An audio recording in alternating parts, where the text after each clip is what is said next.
शुक्रिया सभापति महोदय, बहुत बहुत धन्यवाद। आज का दिन बेहद महत्वपूर्ण है और इस महत्वपूर्ण दिन के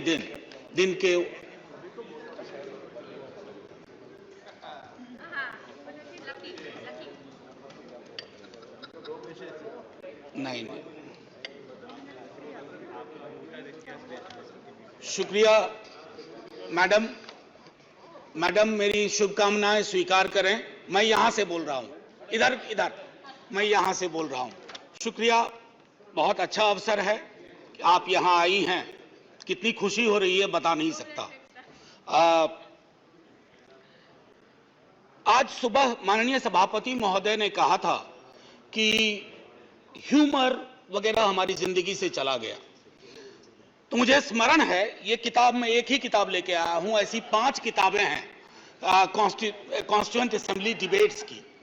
तो इसमें सर ऐसी 5 किताबें हैं कॉन्स्टिट्यूएंट असेंबली डिबेट्स। सो माननीय उपसभापति जी, एक मिनट प्लीज। माननीय उपसभापति जी, 75 कैसे बनाया जा रहा है मेरी समझ में नहीं आ रहा है, क्योंकि अगर हम कॉन्स्टिट्यूएंट असेंबली से 75 जोड़े तो 2021 में पूरा होता है, अगर आजादी से जोड़े तो 2022 में पूरा होता है, और अगर पहली लोकसभा से जोड़े तो वो 2027 में पूरा होता है। तो ये 75 की गणना कहां हुई, किस ज्योतिषी ने की मुझे नहीं पता। मेरे हिसाब से 75 नहीं है, लेकिन 75 वाली फील में अपनी बात रखूंगा। हां, तो माननीय उपसभापति जी, हुआ यूं कि सरोजिनी नायडू जी को बुलाया गया बोलने के लिए संभवतः 11 दिसंबर 1946 को। कम लोगों को यहां पता होगा कि सरोजिनी नायडू जी बिहार से चुनकर संविधान सभा में आए थे। तो उनको चेयरमैन साहब ने कहा कि अब बुलबुले हिंद, नाइटिंगेल ऑफ इंडिया आएंगी, लेकिन कविता में अपनी बात कहेंगी, प्रोज में नहीं कहेंगी। उन्हें थोड़ा बुरा लगा, मजाक में ही सही। उन्होंने कहा कि आपका अब ये व्यवहार, आपका ये कहना अनकॉन्स्टिट्यूशनल है। तो उन्होंने कहा नहीं, फिर भी सुनाना होगा। तो उन्होंने एक चीज सुनाई जो मैं पेशे नजर कर रहा हूं माननीय सभापति जी को। सुबह बड़ी बेसब्री से वो कह रहे थे कि ह्यूमर चला गया, तो उन्होंने सुनाया कि बुलबुल को गुल मुबारक, गुल को चमन मुबारक, रंगीन तबीयतों को रंगे सुखन मुबारक। तो ये मैं ये बता रहा हूं कि ये हमारा ध्येय था। अब सुबह चर्चा की, हमारे लीडर ऑफ द हाउस ने बड़ी खूबसूरत चर्चा की और जिक्र किया सर्वपल्ली राधाकृष्णन का। यहां है ठीक सामने सर्वपल्ली राधाकृष्णन। उन्होंने एक बात कही थी और मैं वो श्लोक पढ़ना चाहता हूं। मृदुना दारुणं हंति मृदुना हंत्य दारुणम, मृदुना दारुण हंति मृदुना हंत्य दारुणम, ना साध्यं मृदुना किंचित तस्मात् तीव्रतरं मृदु। इसका आशय यह है माननीय सभापति, उपसभापति जी, कि अग्रेशन से, अग्रेसिव बिहेवियर से आप चीजें हासिल नहीं कर सकते। इस देश में मेरे विद्वान साथियों ने उधर से उपलब्धियां गिनाई, हमारे कुछ विद्वान साथियों ने यहां से कमियां गिनाई। मैं दोनों के बीच में चुनौतियां गिनाना चाहता हूं। चुनौतियों की वजह से आज हम यहां हैं, और सिर्फ हम ही नहीं हैं, 140 करोड़ लोगों का यह भवन है, चाहे नया वाला हो या पुराना वाला हो। तो आज के दिन ये मेरी ओर से एक विदाई भाषण भी है, अपने दल की ओर से, इस इमारत को, जिस इमारत में हिंदुस्तान की तकदीर लिखी गई संविधान सभा के माध्यम से। और वो तकदीर लिखने वाले संकीर्ण दायरों में नहीं सोचते थे। मैं उस पर आऊंगा थोड़ा 2 मिनट के बाद। माननीय सभापति जी, बहुत चर्चा होती है, 47 में बंटवारा हुआ था इस देश का। बंटवारे के बावजूद उतनी घृणा, उतनी नफरत, पीड़ा के बावजूद नहीं थी।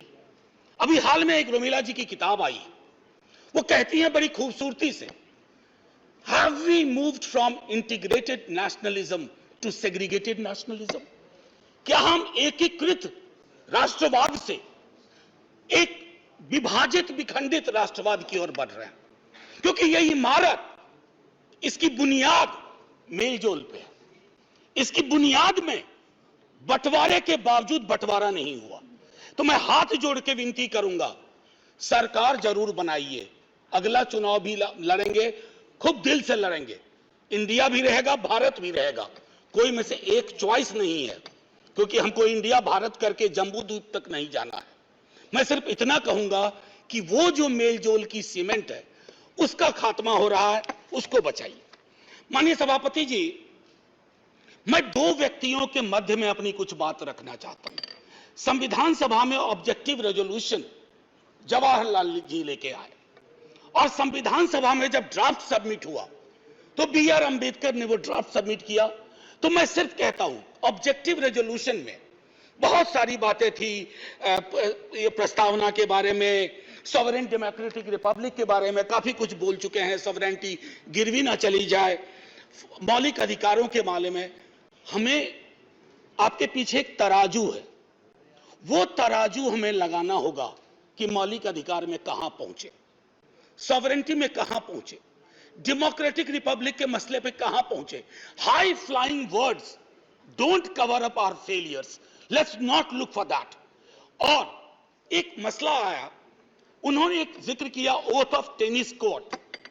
माननीय सभापति जी, फ्रेंच रेवोल्यूशन के बाद जब बड़ी शिद्दत से लोग काम में लग गए अधिकारों पर बात करने के लिए, तो राजा को शुरू में परेशानी नहीं हुई, लेकिन राजा को लगा कि कुछ ऐसा कर रहे हैं जिससे खुराफात की बू आ रही है। उसने क्या किया, दरवाजे बंद करवा दिए। जिस हॉल में वो लोग बैठते थे वो चले गए दूसरे दरवाजे रूम में, उसको भी बंद करवा दिया। तो वो चले गए टेनिस कोर्ट में, सारी कार्रवाई पूरी की, उसको कहा oath of tennis court. Oath of tennis court का जिक्र जवाहरलाल जी ने इसलिए किया था कि हमारे अंदर वो जज्बा हो, इमारत बनाने बिगाड़ने से इबारतें नहीं बदलनी चाहिए। हमारा जज्बा वही होना चाहिए जो ओथ ऑफ टेनिस कोर्ट में जवाहरलाल जी हमारे फर्स्ट प्राइम मिनिस्टर ने कहा। अब आते हैं कि बाबा साहब भीमराव अंबेडकर जी ने क्या कहा। माननीय सभापति जी, आप जिस इलाके से आती हैं, मैं जिस इलाके से आता हूं, वहां ये बातें बड़ी प्रबल है। आजादी का मूल्यांकन होगा तो इस आधार पर होगा कि राजनीतिक आजादी, सामाजिक आर्थिक आजादी में कितनी तब्दील हुई, अगर नहीं हुई तो क्यों नहीं हुई। उन्होंने कहा था कि एक दिन एक ज्वालामुखी बन जाएगा, और मैं उस ज्वालामुखी को बनते देख रहा हूं। वो इसलिए बनते देख रहा हूं कि जब मैं देखता हूं कि बिहार के जातिगत सर्वेक्षण पे देश के सॉलिसिटर जनरल कोर्ट में खड़े हो जाते हैं, तो मैं देखता हूं ब्लॉक करने की कोशिश हो रही है। यह एस्पिरेशनल वर्ग है, पिछड़ों की बड़ी आबादी, उसके एस्पिरेशन को आप सोशल डेमोक्रेसी के नजरिए से देखिए। जो बाबा साहब कह गए थे 31 में आखिरी हुई, उसके बाद पाकिस्तान बांग्लादेश बना। क्या इस देश को, यहां की सरकारों को, राज्यों की सरकार को वैज्ञानिक आंकड़े नहीं चाहिए? क्या आप आंकड़े आसमान से गिराएंगे?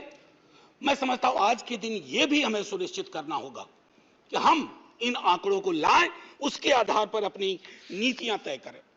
एक माननीय सभापति जी, अंबेडकर साहब दो और चीज कह के गए, प्रिवेंटिंग टिरनी ऑफ मेजॉरिटी।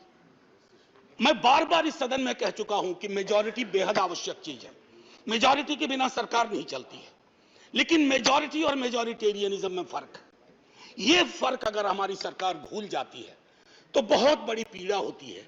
जब मेरे मित्र ने कहा, मैं अक्सर देखता हूं हम जैसे लोग छोटी आलोचना भी करते हैं, छोटी मोटी आलोचना जो कभी व्यक्तिगत नहीं होती है। आप कहते हो कि पाकिस्तान चले जाओ, अरे कभी देखा भी हो कितनी जगह है वहां का भूगोल क्या है, इतने लोग नहीं अट पाएंगे।